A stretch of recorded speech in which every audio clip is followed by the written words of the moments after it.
de véritables batailles avec des haches, avec des haches, avec des haches. C'est véritablement la description d'un enfer qui nous est fait par ces victimes.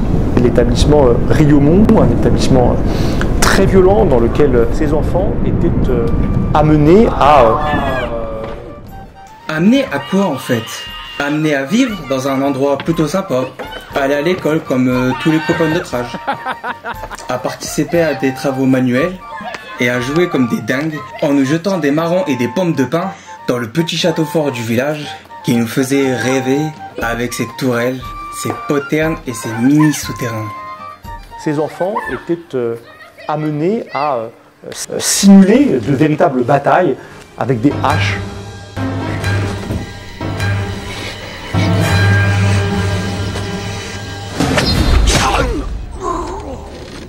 Des véritables batailles avec des haches? Non mais il est sérieux lui? La diffamation, il y en a marre. Des véritables batailles avec des haches? On n'a plus le droit de jouer tranquille. On est victime de la diffamation. C'est qui ce gars? Encore un journaliste qui se la joue détective? Non, l'auteur de ces propos délirants n'est pas un journaliste à sensation de la presse people, cherchant à faire du buzz. C'est un député représentant de la nation dans l'exercice de ses fonctions. C'est un pouvoir qui nous est conféré par l'ordonnance de novembre 1958. Si nous sommes là, c'est doté de pouvoirs précis, notamment de ce pouvoir de contrôle qui nous autorise à saisir des documents. Ce personnage est donc censé mener une enquête sérieuse et impartiale en mesurant ses propos, en respectant la présomption d'innocence et en vérifiant raisonnablement ses sources d'information. Mais justement ces sources, quelles sont-elles? Dans quel dossier secret a-t-il été cherché cette légende fumeuse des horreurs commises dans l'enfer du village d'enfants et des combats à la hache dans le petit château fort de Riomont? C'est le 4 avril, c'est dans le Pas-de-Calais et c'est l'établissement Riomont. Cette journée de contrôle, elle va se dérouler en 3 temps. D'abord une table ronde organisée à la préfecture à Arras, ensuite un déjeuner avec des victimes de Riomont.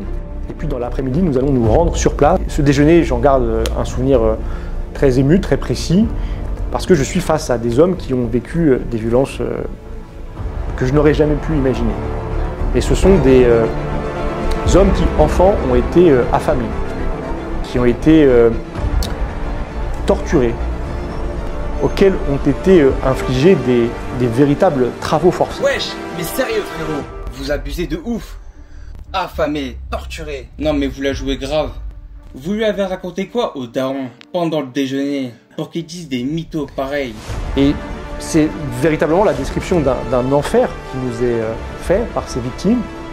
Et nous prenons la route pour l'établissement Riomont. Venez les copains, ça commence à bien faire. Venez avec moi et dites-lui qu'on en a marre de la diffamation. J'ai 23 ans, j'ai fait Riomont pendant 1 an. J'ai encore de très bons souvenirs de Riomont. C'était cool. On a appris beaucoup de choses. Maintenant, j'ai un travail, des enfants, un appartement. Ça m'a aidé un peu à découvrir la vie active. Être manuel, tout ça. J'étais pas manuel avant. Grâce à Riomont, je suis manuel. Ouais, j'ai entendu dire comme quoi qu'on était torturé à Riomont. Alors pas du tout, sinon je serais pas actuellement là pour dire bonjour au père. Donc encore une fois je suis présent en 2025. Donc c'est qu'il s'est jamais passé quoi que ce soit en fait. Moi j'ai toujours aimé Riomont. Franchement c'est quelque chose à faire. C'est malheureux que ça a été fermé parce que en plus pour des mensonges, des conneries. Parce que je trouve que ça fait avancer des personnes. Moi personnellement ça m'a avancé dans la vie. Parce que maintenant je sais travailler, je sais aider les autres personnes. Enfin c'est tout ce qui est nourriture, tout ça, on avait le petit déjeuner, le repas du midi, le goûter et le repas du soir. Sur ça, il n'y a rien à dire. Franchement, on n'a jamais mouru de faim. Quoi. Enfin, et le plus comique de tout, c'est la bagarre avec les haches devant le château fort. Enfin, c'est complètement con. Enfin, il faut vraiment être touché pour dire ça. Quoi. Enfin, nous, on se battait, d'accord, mais pour rigoler et avec des épées en bois. On tapait sur des boucliers. Enfin, c'est pas se tuer ou... Enfin voilà quoi, il n'y a jamais eu de blessés, il n'y a jamais eu d'histoire de hache, il n'y a jamais rien eu de tout ça quoi. Qu'on ne nous reproche pas de monter en épingle une expression malheureuse qui aurait échappé aux députés. Cette légende des combats à la hache réapparaît dans un article écrit du journal l'Humanité, dans un contexte qui évoque des sévices terribles et une violence inouïe. Paul Vanier n'est donc pas dans le registre de la métaphore. Il prétend bien escalité rapporter des faits objectifs et avérés. Ce contrôle sur place, il va être l'occasion de parcourir des lieux qui sont ceux dans lesquels les horreurs commises sur des enfants nous ont été décrites au moment du déjeuner. Et nous passons notamment à côté de sortes de châteaux miniatures, mais ce sont comme, ils ont la taille de maisons. Non, le petit château fort de Riaumont n'est pas un lieu d'horreur, au contraire. C'est le lieu de rire, des chants, des danses. C'est le lieu de notre adolescence, heureuse et insouciante. Dans ce village d'enfants où nous avons joué, crié, chanté. Ce lieu où nous sommes aussi très fiers d'avoir appris à travailler de nos mains. Le petit château fort de Riaumont, imaginé et bâti par le père Revet dès les années 60, a été le terrain de jeu idéal de 3 générations d'enfants. Sans cesse remanié, il a été embelli dans les années 2000 par les premiers élèves de la section taille de pierre du village. Nous passons notamment à côté de sortes de châteaux miniatures, mais ce sont comme, ils ont la taille de maisons.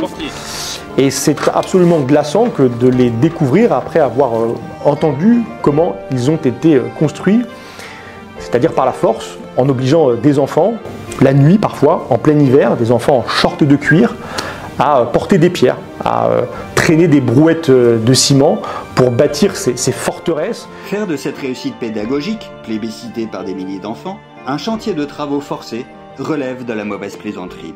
Le collectif des victimes de la diffamation rassemble des centaines de témoignages d'enfants qui attestent que la pédagogie du village d'enfants savait allier les jeux, le sport et l'initiation au travail manuel dans un tout équilibré et épanouissant qui les a réconciliés avec la discipline et efficacement préparés à la vie active.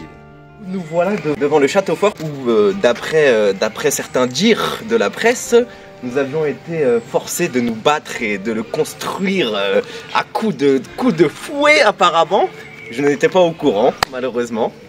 Non, plus sérieusement, j'ai passé 3 magnifiques années à Riaumont qui m'ont servi à énormément de choses dans la vie. En sortant de là, j'ai pu avoir mon CAP d'ébénisterie en poche. J'ai pu apprendre le goût du travail bien fait et fini, le goût de rendre service aux autres sans forcément attendre de bienfaits en retour, ce qui m'a énormément servi dans ma vie professionnelle. Ensuite, j'ai pu enchaîner sur un BTS, puis une licence, et après monter ma société. Donc je ne pense pas que j'aurais pu faire tout ça en ayant été persécuté, fouetté, acheté. Donc voilà. Vive Riaumont et vive l'Espaï et vive la communauté, vive les frères de Riaumont. C'est véritablement la description d'un enfer qui nous est fait par ces victimes. Oui, bonjour, je voudrais faire une visite à Riaumont. J'ai été élève depuis pendant 4 ans, aux années 2010 environ. Et c'est très bien passé. Je ne reviendrai pas comme ça, de cette manière-là, si je pensais être martyr. On dit que les enfants sont esclaves. Non, en fait, on aime bien être occupé et puis on apprend plein de choses, c'est passionnant. Et nous, on a construit les tours d'échafaudage pour la Saint-Nicolas. On a construit autrefois, ils ont construit la maquette du Mont-Saint-Michel, j'aurais bien aimé participer. On a construit les tours des châteaux forts, comme ici. Quand je suis arrivé, il n'y avait pas du tout de donjon. Non, comme martyr nullement, on a un petit parcours à accrobranche au fur et à mesure. Il y en a qui jouent au foot, mais moi je préférais bricoler. Oui, j'ai appris des choses à l'école, un peu de menuiserie, j'ai fait le CAP de menuiserie ici. J'ai appris un peu de dessin, j'ai appris un peu de maths. Le français et l'anglais, je ne me rappelle pas, mais je ne suis pas très doué pour ça. Mais bon, j'ai un métier, j'ai un travail, j'ai travaillé depuis 10 ans, et ça se passe bien, j'ai une maison, j'ai femme et enfants. Et je vais bien. Mon mari a toujours parlé de Riaumont de manière très... avec que des beaux souvenirs. Je me rappelle surtout des camps en fait. Je me rappelle des camps, des camps à l'étranger, des camps avec les scouts, avec les Spahi. Donc Riaumont c'était les Spahi. Et ça j'en ai un très bon souvenir, beaucoup plus que l'école en fait en elle-même. L'ambiance de Riaumont c'est plus le village en dehors des cours, quoi. Enfin, les classes, quand on passe dans les classes, c'est pas les bâtiments les mieux mis en valeur. Ce qui est mis en valeur, c'est le petit château fort, c'est la construction de l'église, C'est la ferme qui m'a toujours passionné. Tout ça, c'était chouette. Ouais. Mais pourquoi on leur donne jamais la parole à tous ces anciens qui gardent un bon souvenir de Riomont? Pourquoi est-ce qu'on les voit pas à la télévision? Pourquoi les journalistes et les députés, ils font semblant de croire le baratin de deux mal embouchés qui crachent dans la soupe?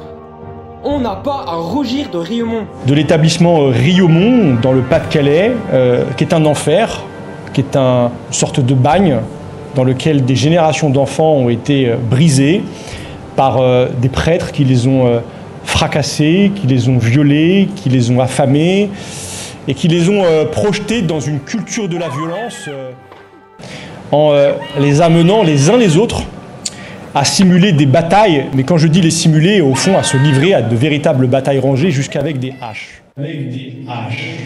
Des haches. En faisant semblant de croire à la réalité de ces batailles avec des haches, qui n'ont jamais blessé personne, un auditoire docile de journalistes crédules accompagne Paul Vanier hors du champ de la rationalité pour sombrer dans les marécages de l'idéologie la plus violente. Naïveté maladive, incompétence notoire ou malveillance coupable, avec une hypocrisie plus perverse encore, son homologue féminin Violette Spielbout trahit au détour d'un bilan chiffré la dynamique mensongère de cette campagne stalinienne de désinformation. Et puis les plaintes, je parlais de Betaram, plus de 200 plaintes, Ustaritz, 11 plaintes, Neuilly qui fait l'actualité aujourd'hui avec des plaintes en cours de dépôt, et puis Riomont dans ma région des Hauts-de-France où il y a déjà de nombreuses plaintes qui étaient pour toutes prescrites. Et hier a été annoncé le dépôt d'une plainte non prescrite qui va certainement pouvoir faire réouvrir l'action judiciaire et l'étendre. Réouvrir l'action judiciaire? Le procès de Riomont dure depuis plus de 8 ans. Les politiques veulent tordre le bras de la justice pour faire réouvrir ce procès avant qu'il ne soit fermé. Ils savent pertinemment que ce procès abusif devrait s'achever par une relaxe générale des religieux de Riomont injustement accusés. On découvre ici, au terme de plus de 8 années, que ce procès interminable ne reposait sur aucune plainte non prescrite. C'est par un détournement du droit et un abus d'autorité manifeste que le village d'enfants de Riomont a brutalement été mis en cessation d'activité en janvier 2019 sans qu'aucune plainte portant sur des faits de moins de 15 années ait jamais été émise par aucun pensionnaire. Mais pour la presse aux ordres, Riomont, c'est pire que Betaram. La dérision était le seul langage adapté aux outrances de ce lynchage politico-médiatique. Mais le vacarme assourdissant des calomnies ne doit pas étouffer la voix des victimes authentiques, que Riomont, depuis le début, écoute et soutient. Notre documentaire s'achève par là où il a commencé. La justice enquête sur des abus sexuels qui auraient eu lieu au village de Riomont. Nous sommes pleinement solidaires des enfants victimes de ces exactions épouvantables dont nous craignons qu'elles soient bien réelles. Nous prions pour eux, nous souffrons avec eux. Nous comprenons parfaitement qu'ils puissent nous en vouloir de ne pas avoir su éviter ces crimes par une vigilance plus efficace et même qu'ils nous soupçonnent de les avoir connus et cachés. La justice rendra son verdict que nous attendons avec sérénité. Ouais, mais il faudrait qu'elle ne fasse pas poireauter trop longtemps la justice. 8 ans pour un procès, c'est abusé. Il faut sauver le soldat Riomont. Nous, anciens de Riomont, on se sent trahis, touchés dans notre âme. On trouve ça vraiment diffamatoire. J'ai appris à Riomont à travailler. Riomont m'a aidé à me construire. Aujourd'hui, je suis père de famille, j'ai 3 enfants, j'ai une femme admirable. Moi, ancien garçon de Riomont, je peux dire que j'ai passé les meilleures années de ma jeunesse à Riomont et que de voir des émissions comme ça circuler, des émissions diffamatoires sur une... Aujourd'hui, on est fiers de pouvoir emmener nos enfants ici à Riomont et de voir que, tu vois, ça, j'ai participé à la construction. Ça, autrefois, ça n'existait pas, il y avait ça. La formation que j'ai suivie à Riomont m'a vraiment beaucoup apporté. Et aujourd'hui, je suis tout à fait choqué des accusations qui me paraissent tout à fait injustes. Issa Delaporte met en place des faux témoins.